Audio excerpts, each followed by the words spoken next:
ኣብ ናይሎም ዓመት ውድድራት ኦሎምፒክ ንኤርትራ ወኪሎ ኣብ ውድድራት ማራቶን ክሳተፍ መደብ ዝነበሮ ኤርትራዊ ኣትሌት ክብሮም ወልደሚካኤል ብኣሃዶ ቀንዕና ኣትሌቲክስ ኣብ ደሞ ሓይሊ ዝህብ መድሃኒት ተረኺቡ ብዝብል ካብቲ ሎሚ ብዓወት ኢትዮጵያዊ ኣትሌት ተዛዚሙ ዘሎ ውድድር ማራቶን ኦሎምፒክ 2024 ከም ዝተኣልየ ተገሊጹ።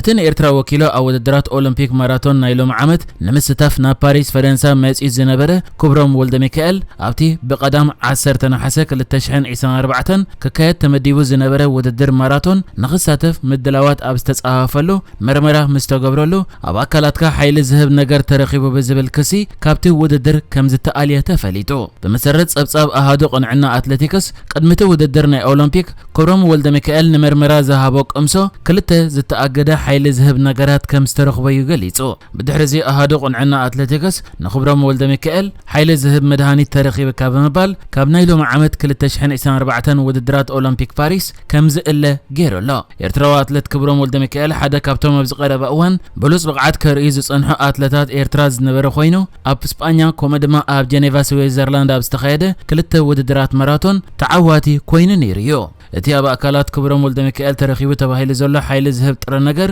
ኤሪትሮፕሮቲን ከምኡ ድማ ፍሮሴማይድ ዝበሃሉ ነገራት ምዃኖም ተሓቢሩሎ።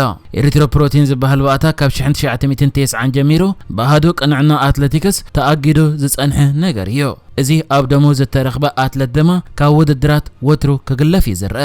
እቲ ኻልኣይ ኣብ ደሞ ዝተረኽበ ፍሮሴማይድ ዝበሃል ነገር ብብዝሒ ሽንቲ ማይ ምፍራይ ዝሕግዝ ኮይኑ ብተወሳኺ ድማ ካልእ ሓይሊ ዝህብ መድሃኒት ኣብ ትበልዓሉ እዋን ኣብ ግዜ ምርመራ ኣብ ደምካ ንኸይርከብ ንምጥፋእ ተባሂሉ ኣብ ጥቕሚ ዝውዕል ነገር እዩ።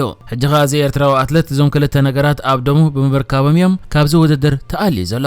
ነዚ ኤርትራዊ ኣትሌት ክብሮም ወልደሚካኤል ተኣሊሉ ዘሎ ውድድር ኦሎምፒክ ፓሪስ 2024 ድማ ኢትዮጵያዊ ኣትሌት ተኣምራት ቶላ ክብረ ወሰን ብዝሓዘ ተዓዊተሎ። ኣብዚ ውድድር ሶማላዊ መበቀል ዘለዎ ቤልጅማዊ በሺር ዓብዲ ካልኣይ ክኸውን እንከሎ ኬንያዊ ቤንሰን ኩፕሩቶ ድማ ሳልሳይ ደረጃ ሒዞም ዛዚሞም ኣለዉ።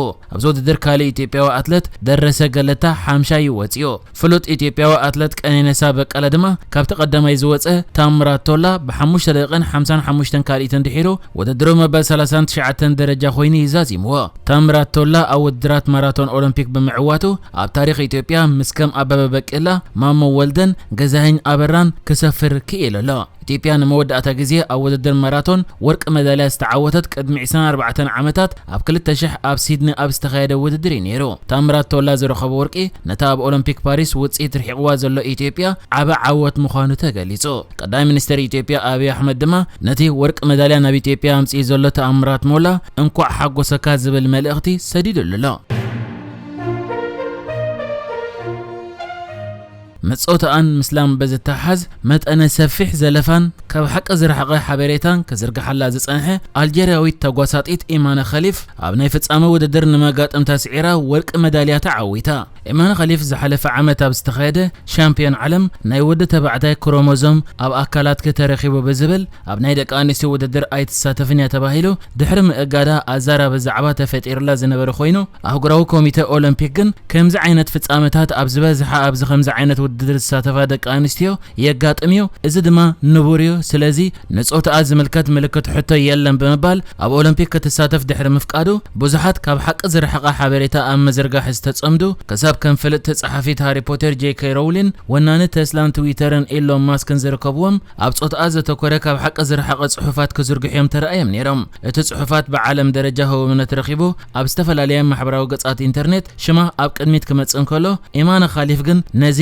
بديها حجي تعواتيت ورق ميداليا خوينا نبانديرا هاجرا بزلعله درجه كمتسقل غيراتلا إيمان خليفة بذهبت مجلسي أنا قال نستيت خوينا تولده قال نستيت خوينا نبيره كم قال نستيت دما يوادا در الله أبزي زكاة النجار يلن أبزود در نخسات في دما بقعتيه بمبال نتوم أنس أراز قنعة صحفات زرق حزن برو أفهم زت حزم عوت بمزجابيا ورق ميداليا تشلي ما زلا ኣብ ትግራይ ሓላፊት ቤት ጽሕፈት ትልምን ፋይናንስን ትግራይ ዶክተር ምሕረት በየነ ትርከቦም ሓሙሽተ ላዕለዎ ሰበስልጣን ተከለል ብብልሽውና ተጠርጢሮም ኣብ ትሕቲ ቀይዲ ከም ዝወዓሉ ተገሊጹ።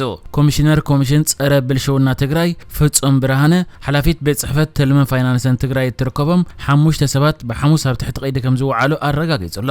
እቶም ኩሎም ኣብ ትሕቲ ቀይዲ ዝኣተዉ ሰባት ኣብቲ ቤት ጽሕፈት ዝሰርሑ ከም ዝኾኑ ተጠቂሱ። ኣብ ዕዳጋ ጽሬቱ ዘይሓለወ ንብረት ኣታው ብምግባር ድማ ከም ዝተጠርጠሩ ሓቢሩሎ። ኣብ ልዕሊ ዞም ሕጂ ኣብ ትሕቲ ቀይዲ ዝወዓሉ ተጠርጠርቲ ተወሳኺ ምጽራይ ይካየድ ከም ዘሎ ዝሓበረ ፍጹም ብርሃነ ናብ ቤት ፍርዲ ከም ዝቐርቡ እውን ኣመልኪቱ። ኣብ ካልኦት ኣብያተ ዕዮ እውን ተመሳሳሊ ምጽራይ ይካየድ ከም ዘሎ ሓቢሩ። እቲ ኮሚሽነር ብደረጃ ትክልል ኣብ ላዕለዎ ሰብ መዚ እውን ምጽራይ ይካየድ ከም ዘሎ ገሊጹሎ። ይኹን እምበር መንነት እቶም ሰበስልጣን ካብ ምቑራሕ ተቆጢቡሎ። ኣብ ግዜያዊ ምሕዳር ክልል ትግራይ ምክትል ፕሬዝደንት ሰክረታርያትን ካቢነ ሰላምን ጸጥታን ጀነራል ታደሰ ወረደ ኣብቲ ክልል ዝርአ ኩሉ መዳያዊ ጸገም ጸጥታ ንምፍታሕን ብቆንዶ ልዕልና ሕግን ምርግጋጽን ስጉምቲ ምውሳድ ከም ዝተጀመረ ቅድሚ ሒደት ሰሙናት ኣመልኪቱ ነይሩ እዩ። በዚ መሰረት ድማ ኣብ ዝተፈላለየ ገበናት ተዋፊሮም ዝጸንሑ ውልቀ ሰባት ሕጋዊ ስጉምቲ ክውሰድ ከም ዝጀመረ ምግላጽ ይፍለጥ። ኣብ ስርቂ ሓጺነ መጽን ብዝተዋፈሩ ቀንዲ ማእከሉ ኣብ መቐለ ብዝገበረ ስጉምቲ ምውሳድ ከም ዝተጀመረ ዝሓበረ እቲ ጀነራል ኣብ ሓጺነ መጽን ዘተኮረ ዘበለ ስጉምቲ በታ ከተማ ዝጀመረሉ ምኽንያት መቐለ ቀንዲ መናሃርያ ካብን ናብን ዝሰጋገር ሓጺነ መጽን ኮይና መጽናሓ ምዃና ገሊጹ። እቲ ሓጺነ መጽን ተባሂሉ ብሓፈሻ ዝተገልጸ ግን በዝርዝር እንታይ ምዃኑ ኣይገለጾን።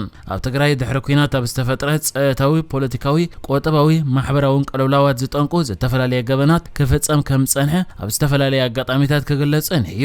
እዚ ቅልውላው ድሕሪ ኩናት ምስ ምድኻም ግዜያዊ ምሕዳር ክልል ትግራይን ኣብ ውድብ ሕወሓት ዝተፈጥረ ምትፍናንን ምምቕቃልን ነቲ ኩነታት ከም ዘጋደዶ ይንገር።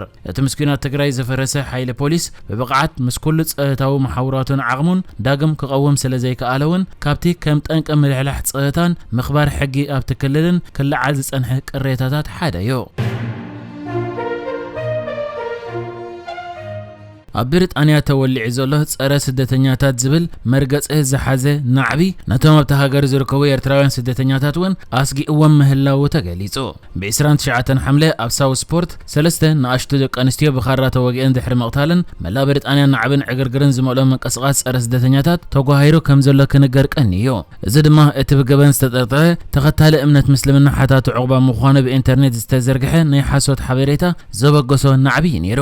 ኣብ እዋን ናይቲ ዕግርግር ካብቶም ዕላማ ዝተገብሩ ቦታታት ሓተት ዕቑባ ብብዝሒ ዝርከብዎም መሳግድን ሆቴላትን ኮይኖም ገለ ብስደተኛታት ዝውነና ትካላት ድማ ተቓጺለንን ተዘሚተንን እየን። ይኹን እምበር እቲ ኩነታት ዝኹንኑ በሽሓት ዝቑጸሩ ሰባት ናይ ጸረ ዓልየትነት ሰልፍታት ኣካይዶም እዮም። እቲ ኩነታት ብሓፈሻ ንኹሎም ኣብቲ ሃገር ዝነብሩ ስደተኛታት ኣብ ከቢድ ሻቑሎ ሸይሞም ከም ዘሎ ተፈሊጡሎ። ካብዞም ስደተኛታት ሓደ ድማ ኤርትራውያን ስደተኛታት ኮይኖም ገለ ኤርትራውያን ስደተኛታት ተዓቂቦምሉ ዘለዉ ሆቴላት ከዓ በዞም ዕግርግር ዝፈጠሩ ጸረ ስደተኛ መርገጽ ዝሓዙ ንዓበኛታት ከምዚ ተጠቕዑውን ተገሊጹ እዩ።